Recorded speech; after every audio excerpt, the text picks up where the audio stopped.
Hi అండి, welcome to my channel. సులువుగా ఈజీగా టేస్టీగా మామిడికాయ రోటి పచ్చడి ఏ విధంగా తయారు చేసుకోవచ్చో ఈరోజు మన వీడియోలో చూపించబోతున్నానండి.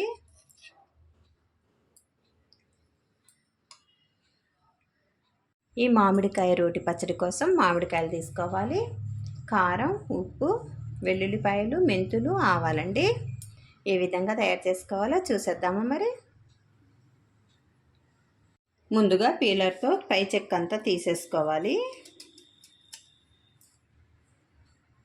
స్టవ్ వెలిగించుకొని ప్యాన్ పెట్టుకొని 1 టేబుల్ స్పూన్ దాకా మెంతులు వేసుకోవాలి. 1 టేబుల్ స్పూన్ ఆవాలు వేసుకొని వేయించుకోవాలి.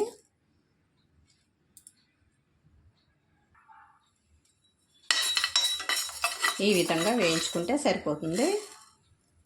స్టవ్ ఆఫ్ చేసేసుకోవాలి.